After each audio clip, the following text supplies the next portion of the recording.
marahil dito na tayo magtatapos. Meron ako ditong isang illustration na napakaganda na magpapakita po na ang kaligtasan, wala pong pinipiling tao at ang kaligtasan ay naghihintay po sa atin. Sabi nga ng number 3 natin, patience of providence. Mapaghintay po ang grace ng Panginoon. Kaya ulitin natin, kapag parang wala na pong saysay ang buhay ng mahal mo sa buhay, hindi na magbabago to. Nagkakamali ka dyan. Kayang baguhin ng Lord. Minsan bumibilang po ng taon. Bibilang lang ng taon pero mababago at mababago yan kapag kumilala sa Panginoon. Pakita nga natin, Kuya Gibbs, yung picture natin dyan. Yan. Kilala nyo po yung matanda na ito. Patay na po yan. Nabuhay po siya, pinanganak siya 1805, namatay po siya 1898. Isa po yan sa paborito kong theologian, si George Miller. Pininangaan ko sa faith yan. Idagdag ko lang ng konti, matatapos naman na tayo. Si George Miller, magpipreach sa Arizona.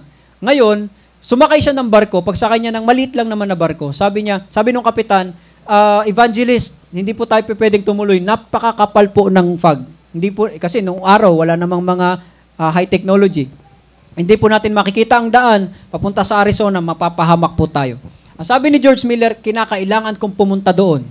Allow me to step up, payagan mo kung sumampa, ano tawag dyan, come aboard, on board, at pupunta po tayo ng Arizona. Sabi naman nung kapitan, delikado po talaga. Sabi naman ulit ni George Miller, payagan mo ko, pinapangako ko sa iyo, sa pangalan ng Panginoong Hesus, once na istinungtong ko ang paa ko, sumampa ako diyan sa barko, makikita mo ang himala ng Panginoon. So nagpakita rin ng faith yung kapitan.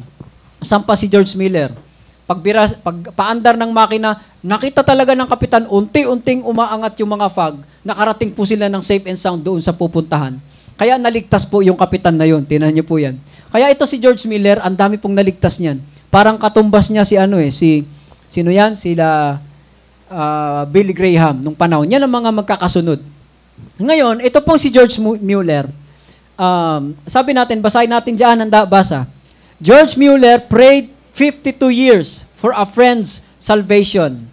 Kailan naligtas? Answered at Mueller's funeral. Ano ang kwento? I-search nyo po, hindi ko nababasahin ng haba kasi konti na lang sasabihin ko. Si George Mueller, merong pinakamamahal na kaibigan, best friend niya.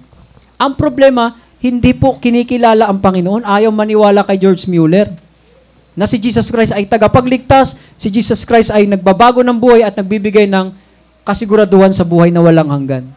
For 52 years, pangaral ng pangaral si George Mueller, hindi po pinapakinggan ng kanyang kaibigan. Nung mamatay po si George Mueller noong 98, doon sa kanyang funeral service, yung kanya pong kaibigan, tumanggap sa Panginoon, nakakilala sa Panginoon, at naging evangelist din po na sumunod sa kanya. Naging tagapangaral din ng salita ng kaligtasan. Kaya, pansinin ninyo, kahit patay na ang isang tao, kung hindi titigil sa pangangaral ng salita ng Diyos, meron pa rin, nung nabubuhay pa siya, meron pa rin pong epekto yan para sa mga mahal natin sa buhay na nakikinig at inaabot ng salita ng Diyos. Kaya kapatid, kung meron ka man pong mahal sa buhay, kaibigan, na parang hindi po sasampalataya sa Panginoon, ikaw lang ang nag-iisip niyan.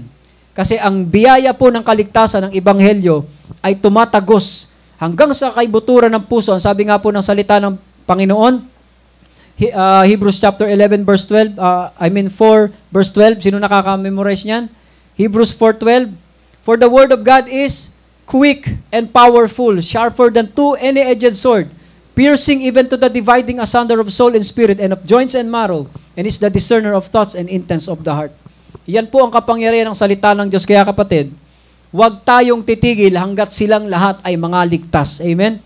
Don't stop until they are saved. Manalangin po tayo.